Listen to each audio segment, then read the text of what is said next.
On a poursuivi d'une manière ou d'une autre pour tous les activistes pro changement. Bon, non, le bas, il y a aussi des assassinats, il y a aussi des qui déjà qui ciblent la bango. La première réaction, Nengeji Pierre Karine est l'un Mbangu, qui m'a tokota, Nenge mettre alors que moi quand la porte, ça police les marches pacifiques va tirer le moto de mon côté. Comme Kolukabiso par rapport à la marche de Tenaka le 21. Il faut rectifier Malobanaye. Ce qui va passer par déléquent pour Mimi Mboko Léon échec. Rossi Timangazaki délécanté. Rossi c'est pour moi un activiste pour démocratie et lui il était aussi pour le changement. Trouble ndenge kasonga bengaki Rossi Timangake non azaki fauteur de troubles qui est fauteur de troubles ako koma babilo kaboy. Oyo akomaka on a 2011. Je ne suis pas sûr et certain un déléquent. Merci mingi à tous les internautes. Oboza kolandanga na monde entier mobimba. Ba obomesana ko pesanga chance les kara liboso na bino parce que kotala nde botala kanga ngo pesanga sous courage na makasi ya ko kotaka toujours sur le terrain ko lequel rabino ba information tout ça awana komeni ya ngaba. Tout ça vraiment ngaba iska wapi tozo meka ko beta lisolo moi mukie na ba ndeko na biso ba peut ko perdre frère na bango oyo na kombo ya Rossi na kombo ya Rossi ba ikotika biso azaki victime ya marche oyo elekaki awa ya le 25 février vraiment ba ikotika biso ndeto ye awa na famille na ye to meka moi ko solola kande balobi to lela na ba obazolela to sepela na ba obasepela ngameta immortel na lobarete na ngami kolela na ba obalelaka mais ba obasepela tamsu boko mona ngana te mais na ngami ko compatio mawana ba oyo baza vraiment na mawa yangwana tozo pusana grâce ya Chikito toko ma to solo na bande ko na biso o baza na mawa. C'est parti. Bonsoir. Tomonyo awa esika matanga o frère na biso kotika biso tontoyeba ozaka ka membre ya famille frère na ye ou bien ozaka ka mutu ya quartier. Te wana pena grand frère bani petit frère na zami na ngai donc te bani depuis place ba la ka avant ba comment awa donc grand frère vraiment te bani bien. Grand frère vraiment. Hein? Ok, merci. Bonjour. Bonjour. Mes condoléances en plus. Merci. Tout le monde a eu frère na biso au kotika biso. Tontoyeba oza membre famille connaissance ka venir bien. Bon, on a connaissance ya aussi Chimanga ami de l'Itnaye. Tout ça là na ba activité s'attaquer ba citoyen ba activiste à droits de l'homme. Activiste changement pour la liberté et l'alternance et la démocratie en Mokambiso pour tout ça là aussi. C'est que frère aussi les jours il y a marche va ensemble. Bon, tout ça là ensemble mais tout kabona qui na l'église, qui na Saint-Benoît, biso na Saint-Augustin la même commune ya Lemba. Est-ce que yo d'après yo étant que collègue naie frère naie ou bozaki normalement ba activité belé okolo banini.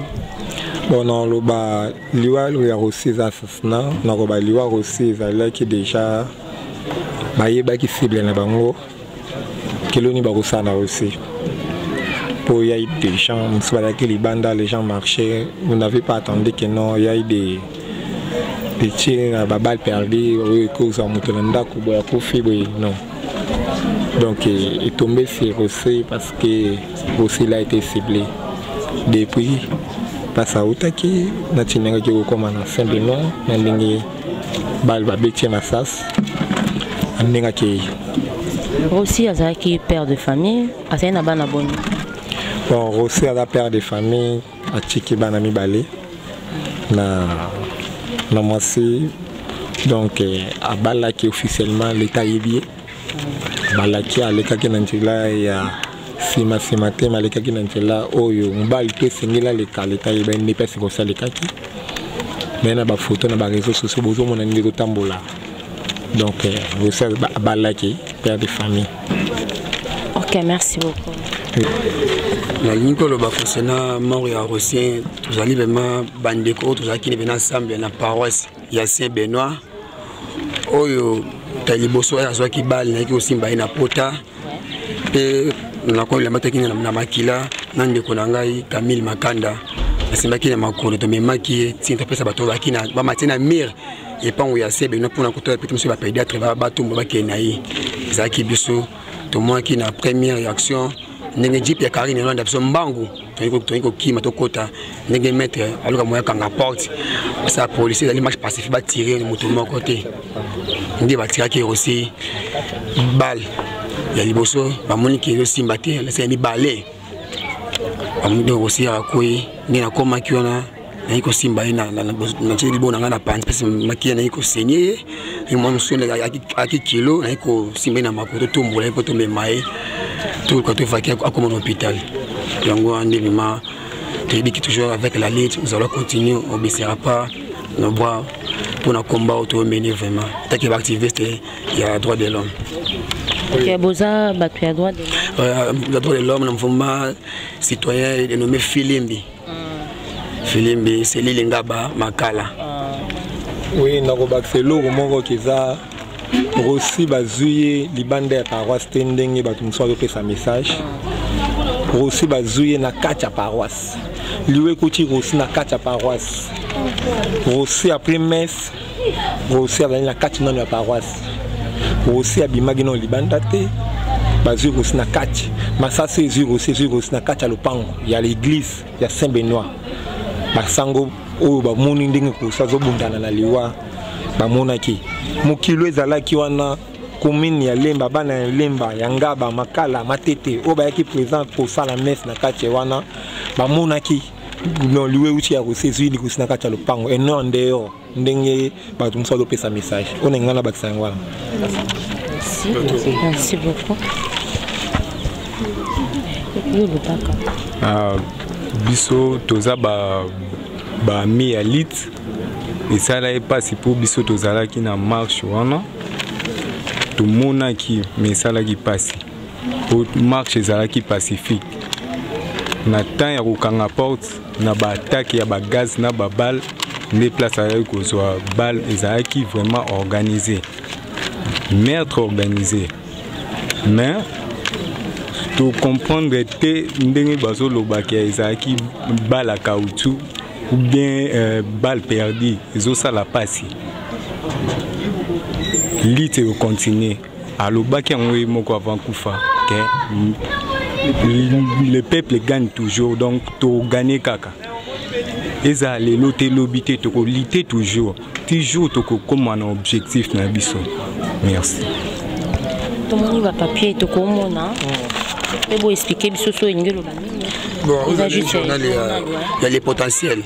Les médecins, il y a les bimés reportage, il y a l'histoire qui est aussi Timanga, on est des national là, aussi Moukendi, intellectuel et martyr du 25 février 2018. Donc, mort oyo alte bango panzi likolo na avec chassa tande aussi Mokendi oyo mais oyo ka moko bomele le kangi bango tout ça le comment sauter il on est partout ko landa bango ndako na bango famille na bango tisi à l'aise on a toujours déranger yonde j'ai potentiel le commis article pour na aussi Timanga ba détails ezali wa na biso yo témoin qui l'air to yemne mo ça ko fakini to ça ki na ye yonde tout ça toujours témoigner dans le journal, l'article est plus Mambutu. Vous allez lire un mouvement citoyen Filimbi. Vous allez une jeunesse africaine en quête de changement toujours. On va lire tout ça quand on est un activiste, commettre un activiste des droits de l'homme, commettre un militant pour le changement du pays. Pour l'ingambo kanayo, dengue.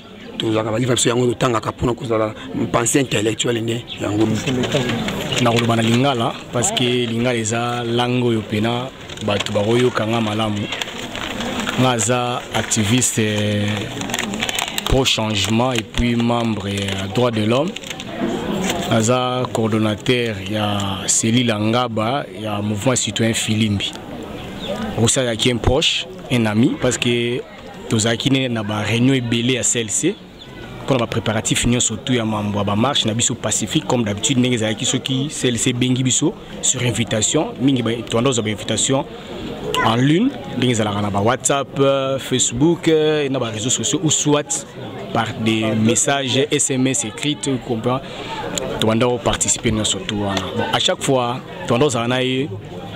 Rossi a un fauteur de trouble. Ndenge le loyo ya romona la police congolaise na biso faut eleka na TV et le baba buzoba ya robenga pour qualifier Rossi comme étant fauteur de trouble. Rossi est mort na sainte ya église na kati ya paroisse Saint-Benoît parce que il a voulu intervenir ya kanga portail afin que les policiers ba contacter parce que les policiers déjà lancé des gages lacrymogènes. Entre autres, il y a d'autres bébés qui sont derrière l'église pour l'hôpital Pézalakane, il y a pédiatre, qui sont victimes, il y a des gaz lacrymogènes. En voulant au Kanga, Rossi a été tué parce que Azaki déjà visé déjà, Azaki cible et pas na bango. Il s'allie pas si makasi.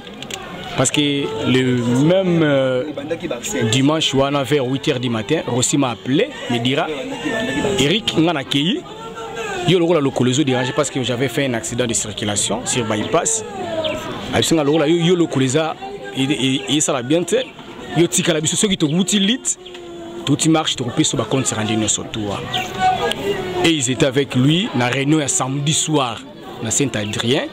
Na ensemble na B ndenge ba préparer qui marche pacifique ndenge fallait ça mais causons à vers 11h les gens m'ont appelé que non me dira Rossi ba beti massas bon na ibeka que non ba beti massas ma koufité et vers 14h il y a une dame là aye place nganaza parce que je suis un peu dans le mouvement suite à on a poursuivi d'une manière ou d'une autre pour tous les activistes pour changement comme on était ensemble avec lui par rapport à la marche de Tenaka le 21 ils ont nos photos ils ont toutes les images tout console comme déjà menace comme déjà belé menace téléphonique physique mais le roi tout ça engagé tout le changement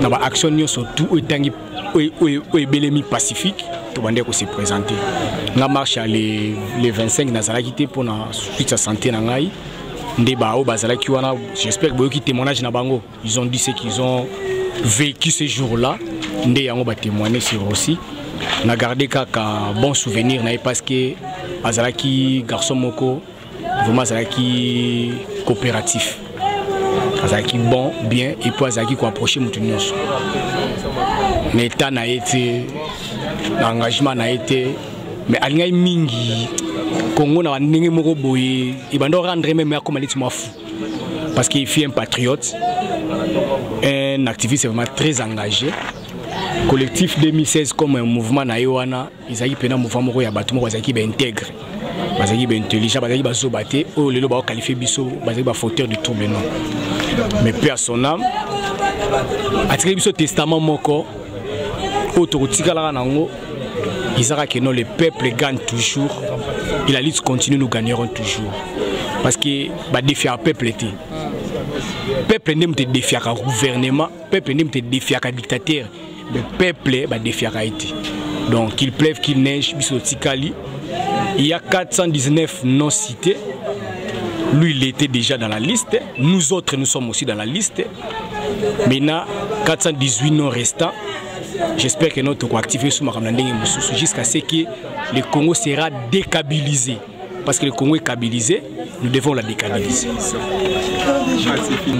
Na banza nazana minya golobate pour être bandeko ici ba lobby ba témoigner ebele mais témoignage nangai to liloba nangai ezak aussi c'est pour moi un activiste pour démocratie et lui il était aussi pour le changement était Azad défenseur des droits de l'homme lokolangai bon liwanaye ezako lobelanga ezako interpeller était aussi Azad martyr pour la démocratie oui nenge tokanisaka Lumumba nenge tokanisaka pe nekonabiso défenseur des droits de l'homme parce que ngai naza coordonnateur national adjoint à FODIDH Forum de défenseurs internationaux des droits humains Bavi Kinata défenseur o akufaki ti lelo tokanisaka Echebeya lui ici il était pour le changement et il dénonçait était biso tokobanda kokanisa aussi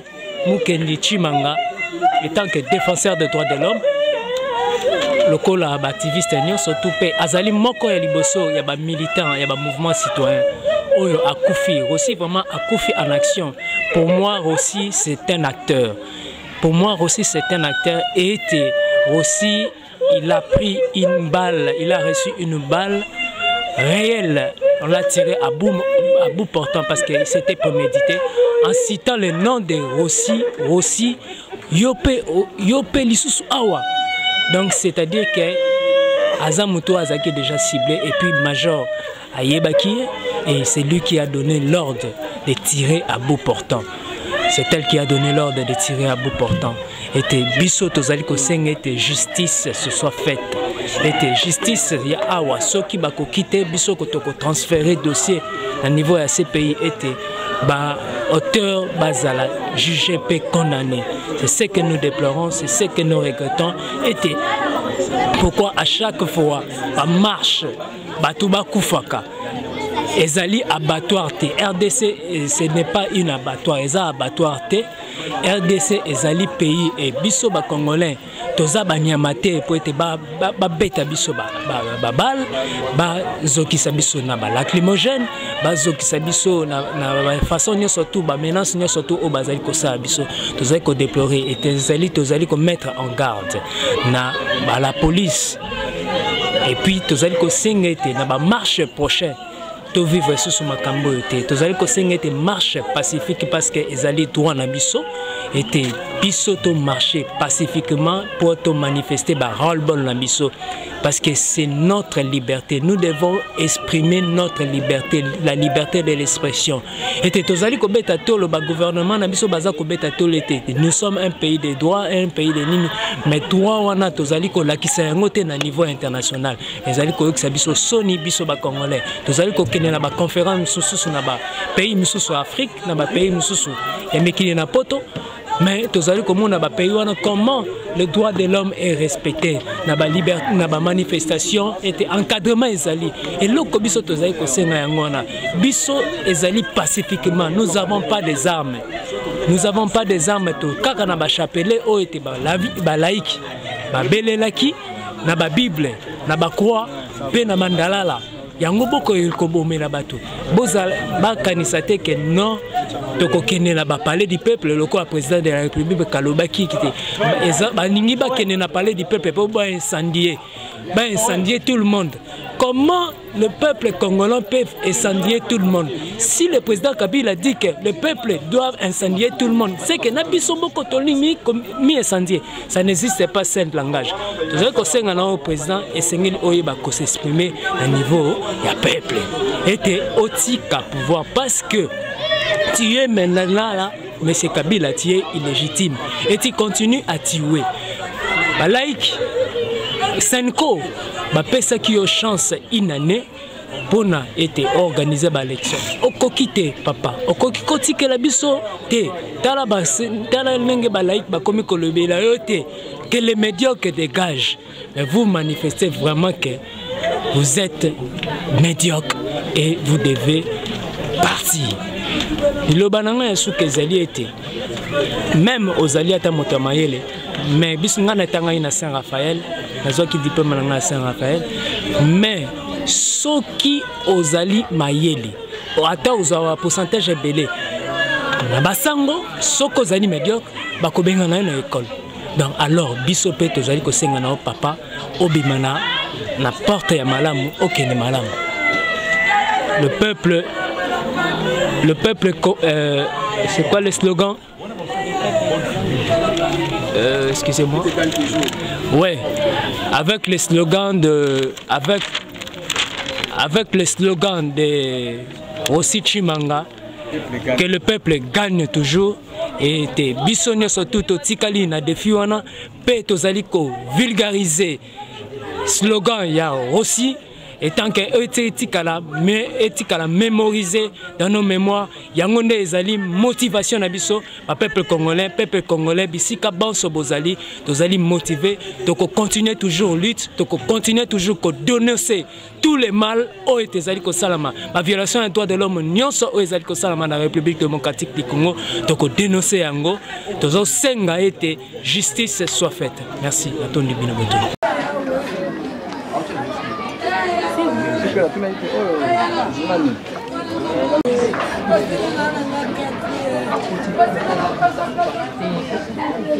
Voilà maman qui a passé.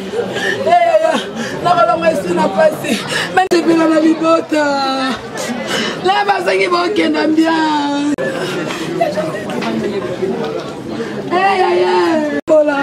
Balia kata besiko yo. Basamba kaka za mwana mama. La zangi kisha les sisi ya passé ya. Na bengo pa ya chérie. Bon, Rossi n'est pas un simple personne. Vraiment, il est intellectuel parce qu'il avait aussi écrit un livre. Mais je m'excuse par rapport à titre né na Bossani. Même dans la prochaine interview, on a eu le titre à livre. Na livre en pas en question. Mais tout ça, il y a un livre moko autant de mingi na yango. Une jeunesse africaine en quête de changement. Il y a un livre qui est mouvement citoyen 4 Oyo et Ningisi ba régime dictatorial en Afrique. Et il y a un livre qui est comme une Bible. Il y a que Eric Bissonné to zaboye génération Oyo ceux qui ont réussi à sauver Congo té bana biso ba ozala d'esclaves. Alors il est mort martyr pour na changement. A kufité pour na kokende luka mbongo ti pour na changement. Paix à son âme, il fut un intellectuel et azalaki moto alingaki mingi mambetali justice, démocratie, na liberté. Mais faut de quoi comme assassin il y a aussi balinga qui recité et babomé les biso aussi. Mais babo c'est le roman que la lutte continue toujours. Dans la prochaine interview na oyana livre wana to fêter quelques pages tout le monde a pensé ni Rossi azalaki na kata livre wana. Na mouvement citoyen et collectif 2016 vision ni nazalaki na yango pour le mouvement wana. Il fit un grand et pas nanga azaki vraiment grand. Na bande ko pesi respect belé parce que azaki na ba idée moi makasi plus grave alors eloko mona sana na santé pas na alingaki affiliation makasi. Abenga nga ebiki epsinga le RIC faut préparer une fiche d'adhésion. Mouvement na bino wana to s'affilier na bino. Tout ça les locaux moko pour na ko réclamer plutôt que revendiquer liberté à masse na biso au baza aux arrêts entre autres Carbone Beni, Palmer Kabea, Grace Chunza, Mino Bopomi na Cédric Delors Kaembe baza toujours aux arrêts na maboko ya Aner sous contrôle ya Kalev et puis sous ordre ya Kabila. Donc les ceux qui sont victimes les loyo il y a des menaces parce que tu as une liberté ezala parce que tu as une démocratie salama les loyers aussi abimi victime parce que il y a plein là ba préparer banda kala ba le a tundu lusi ba lobelango déjà que non ba na wana ceux qui te koka ko calmer bango té ceux qui te koka ko corrompre bango té faut to banda ko éliminer bango physiquement et 419 noms a été cité. Tous les noms ont été répertoriés avec nos photos, avec nos images. Il y a l'action automénaka. Il y a un victime, tout le perdre moko.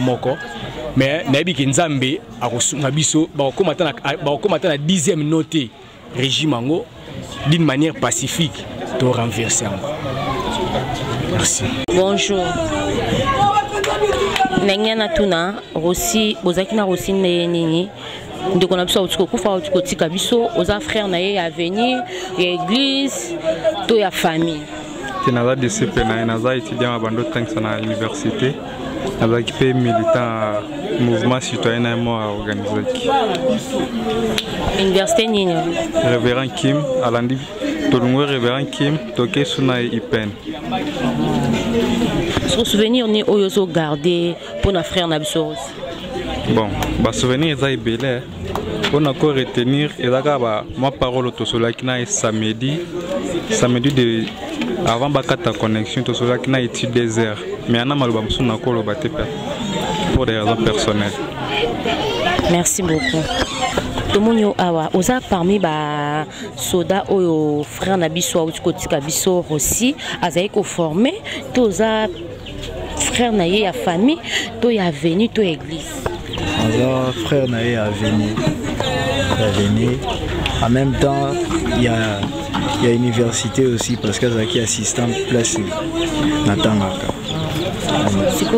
En tout cas, aux arts retenir souvenir nini, souvenir nini pour nos frères Nabiso, pour nos défunts Nabiso, frères Nabiso aussi. Le souvenir où natikal nango surtout Zaki détermination ou Azalaki nango. Détermination aux frères aussi Zaki nango c'était et le romususu natikala jamais romo nango et pas mutu. Et puis na amour Azalaki nango na kosangisa bato. Pour bossa le logo moko ya juste pour lutter na cause moko ya juste vraiment souvenir au natikal nango. Ok, merci. Je m'excuse parce que par rapport à un livre, on a une interview à Sima et la famille est Debiso, un livre en 2011. Je ne suis pas sûr et certain un déléquent, un koulouna à quoi comme la biso livre. Et si vous faites un livre, bon mon akeno, azalaki na vision mususu. Oyo dernier livre na yango yo auto comme kala mingité yango yo de la renaissance de la RDC Rossi Mukendichi Manga. Le livre là ça va. Et c'est là qui éditionné na université européenne édition les livres là dernier livre Rossi Akomaki où ils a idée na yé et bimina mutu na yé na ba recherche na ya salaki.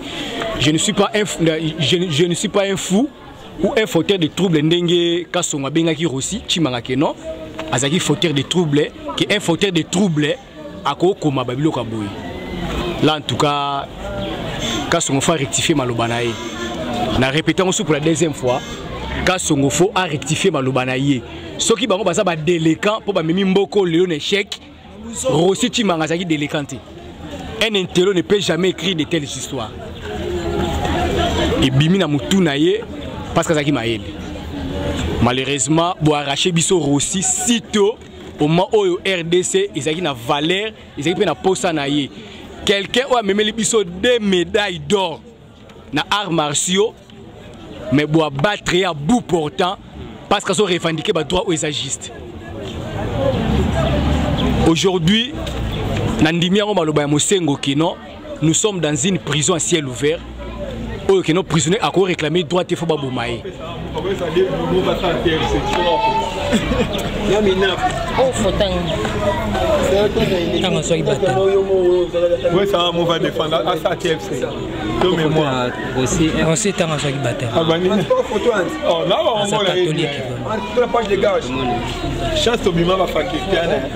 livre 2006.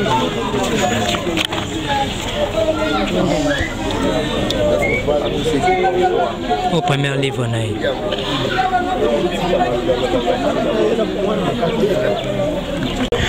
Merci mingi commentaire à Kocha Makamba Kolobesa te vraiment bien bomoni peuple congolais bande kona biso boza libanda mboka o bolingaka bomona ba image vraiment bien bomoni ndenge bandeko na passe na motema na douleur au bazan nango ya ko perdre moko na bango ozaki très cher même pour na mboka na biso vraiment aki atiki bango vraiment na mingi olobate donc ezaka msalanga na osana nga msala donc mamba obenganga bolukanga ezate nga na yeka na sali musala na nga esili na lekisi esili donc bomoni papa ninga ki aloba mais toboy papa lobanasi à choc to éviter soka ko bimisa nini mais papa lobité na pesi merci mingi na bandeko oyo pona zaki vraiment décourager na zaki na motivation penza ya koya awate bandeko babaki na ko motiver nga wana moni babi wa bex mafunga vraiment ngwandi papa na pesio ba merci mingi pour l'encouragement na yo na moni sur mon boss le big boss maître John Moté ma mère Micha Longo na mère Micha